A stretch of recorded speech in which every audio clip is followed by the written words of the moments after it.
सभी छात्रों को प्यार भरा मेरा नमस्कार। श्री लक्ष्मी शिक्षण प्रसारक मंडल के श्री वसंतराव जयवंतराव देशमुख हाई स्कूल कोल्हापुर से मैं सहायक अध्यापक श्री SP डोंगरे सर हिंदी लोक भारती 9वीं कक्षा में आप सभी छात्रों का स्वागत है। पहली इकाई में से हम पहली कविता आज देखने वाले हैं। उसका नाम है चांदनी रात और उसके रचनाकार मैथिली शरण गुप्त जी। तो चलो छात्रों, किताब निकालिए और आज हम देखने जा रहे हैं चांदनी रात। सबसे पहले चांदनी रात इस कविता के जो रचनाकार है मैथिली शरण गुप्त जी, इनके बारे में हम जानकारी लेते हैं।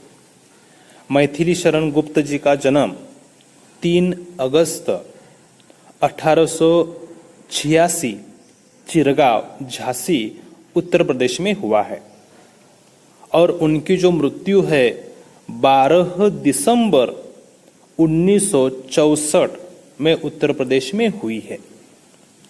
मैथिली शरण गुप्त जी खड़ी बोली के महत्वपूर्ण कवि माने जाते हैं। यानी जो खड़ी बोली में जो साहित्य होता है, यह साहित्य मैथिली शरण गुप्त जी ने लिखा हुआ है और उनमें से यह एक है। उनकी जो रचना है वह मानवीय संवेदना को छूने वाली उनकी रचना है। उनकी रचना में नारी के प्रति करुण की भावना या करुणा की भावना दिखाई देती है। ऐसे है मैथिली शरण गुप्त जी। खंड काव्य में मानवीय जीवन का वर्णन उन्होंने किया हुआ है।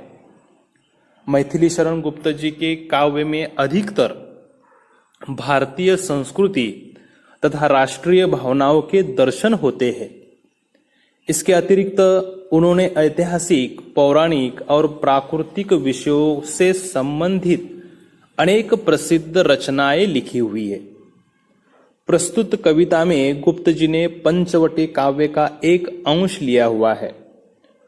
उन्होंने प्रकृति का छटा का सुंदर वर्णन किया हुआ है। कवि ने अपने शब्दों में चांदनी रात का मनोहारी चित्रण या वर्णन किया हुआ है। तो चलो छात्रों, सबसे पहले हम इस कविता का पठन करते हैं। आप भी मेरे साथ इस कविता का पठन कीजिए और ध्यान दीजिए। चारू चंद्र की चंचल किरणें खेल रही है जलथल में, स्वच्छ चांदनी बिछी हुई है अवनी और अंबर तल में।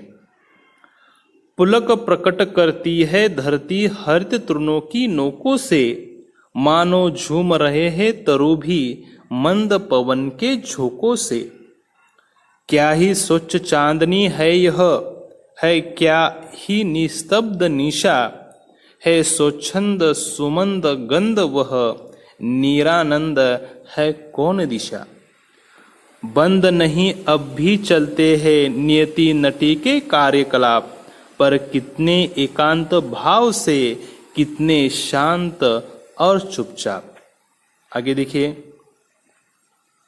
है बिखेर देती वसुंधरा मोती सबके सोने पर, रवि बटोर लेता है उनको सदा सवेरा होने पर। और विरामदायिनी अपने संध्या को दे जाता है, शून्य शाम तनु जिससे उसका नया रूप छलकाता है।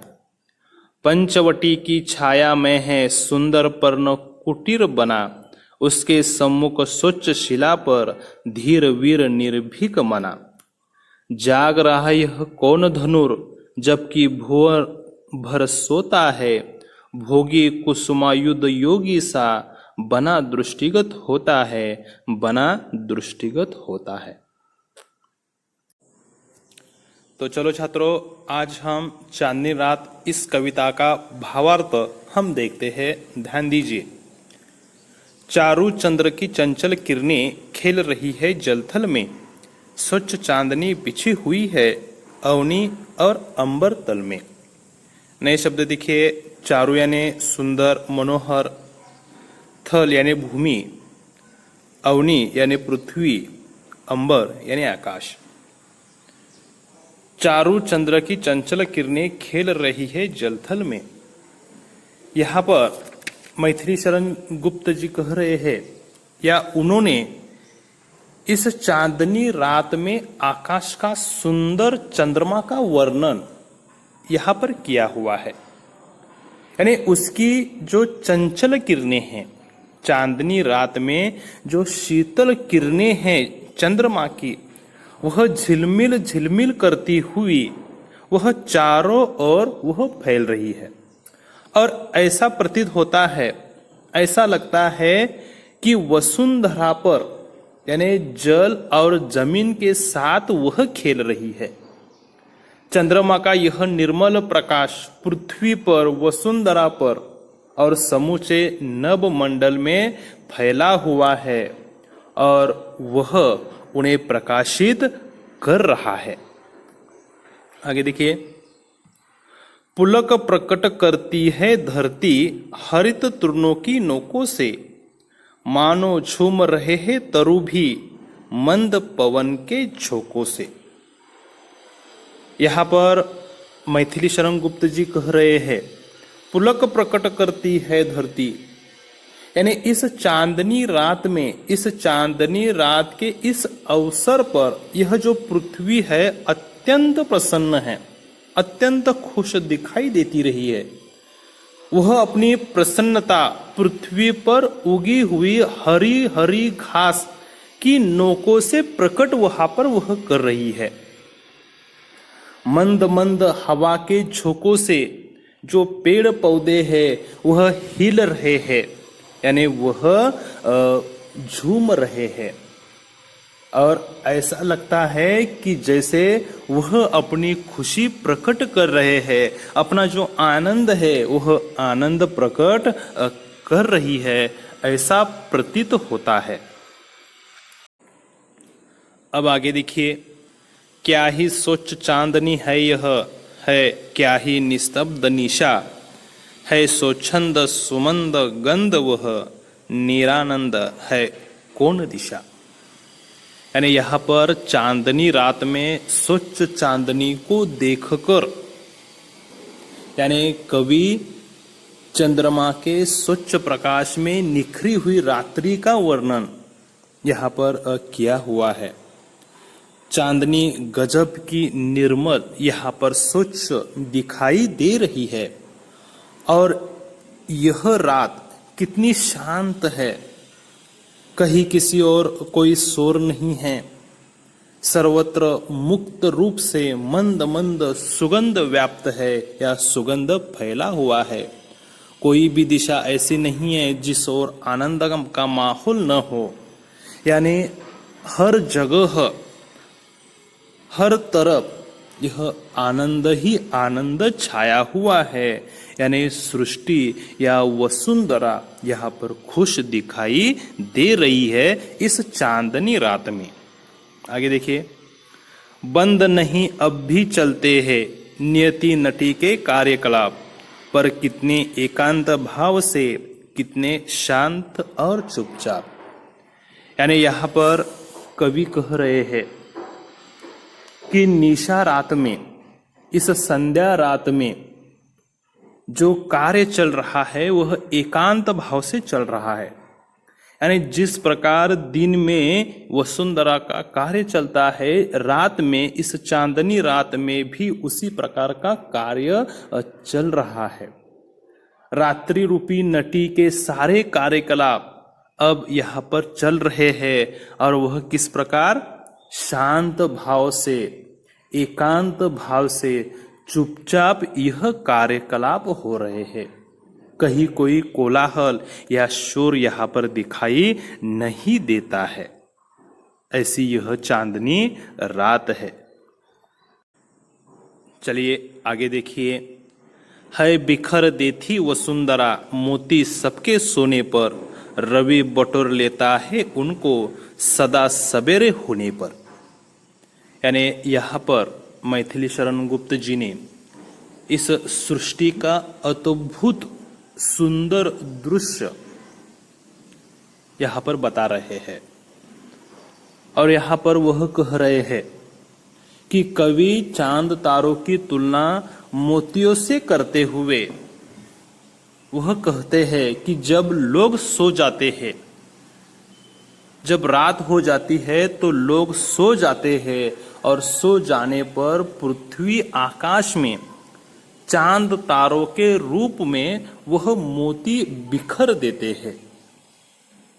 रात के समय चांद तारे दिखाई देते हैं और जब सवेरा हो जाता है तो ऐसा लगता है जैसे सूर्य इन मोतियों को हमेशा बटोर ले जाते हैं या अपने पास ले जाते हैं। अर्थात सुबह यानी उजाला हो जाने पर आकाश में जो चांद तारे होते हैं वह लुप्त हो जाते हैं और जब रात हो जाती है तो चांद तारे रूपी जो मोती है वह मोती सुंदर दिखाई देते हैं। और विरामदायिनी अपनी संध्या को दे जाता है शून्य श्याम तनु, जिससे उसका नया रूप छलकाता है। और कवि कहते हैं कि सुबह होने पर सूर्य चांद तारों को अपने पास ले आते हैं। चांद तारे रूपी मोती सूर्य उसे विश्राम देने वाली जो संध्या है, संध्या को सौंप जाते हैं। यानी दिन में जब उजाला हो जाता है तो चांद तारे नष्ट हो जाते हैं।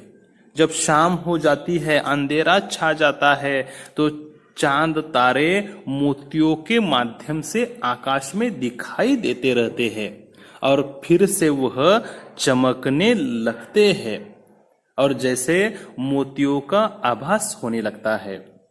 इससे रात्रि की जो कालिमा है वह प्रकाशित हो जाती है और एक नया रूप दिखाई देता है या नया रूप छलकने लगता है। चलिए छात्रों आगे देखिए। पंचवटी की छाया में है सुंदर पर्ण कुटीर बना, उसके सम्मुख स्वच्छ शिला पर धीर वीर निर्भीक मना। यानी कवि पंचवटी यानी यह जो काव्य है पंचवटी खंड काव्य से लिया गया है। पंचवटी यानी 5 वृक्षों का समूह, 5 जो वट है उसका समूह। कवि पंचवटी का वर्णन करते हुए कहते हैं कि इन वट के 5 वृक्षों की छाया में घास फूस और पत्तों से बनी हुई यह जो सुंदर झोपड़ी है, इस सुंदर झोपड़ी के सामने जो साफ सुथरी जो शिला है, जो पत्थर है, उस पत्थर पर एक दृढ़ मन वाला जो निडर योद्धा है वह विराजमान है, यानी वहां पर बैठा हुआ है। आगे देखिए। जाग रहा यह कौन धनुर, जबकि भुवन भर सोता है, भोगी कुसुमायुध योगी सा बना दृष्टिगत होता है। यानी आखिर में कवि कहते हैं कि यह चांदनी रात में, रात के समय में जब संसार सो जाता है, जब रात में लोग सो जाते हैं, पर यह जो धनुर्धारी है, धनुष हाथ में लिया हुआ यह जो धनुर्धारी है, रात के इस समय में वह जाग रहा है। वे कहते हैं कि यह कामदेव सा भोगी गृहस्थ कोई सन्यासी जैसा यहाँ पर बना हुआ दिखाई देता है। इसी प्रकार मैथिली शरण गुप्त जी ने चांदनी रात का यहाँ पर वर्णन किया हुआ है। छात्रों किताब के नीचे जो स्वाध्याय है या स्वाध्याय पुस्तिका में जो स्वाध्याय है वह स्वाध्याय पूरा कीजिए। धन्यवाद।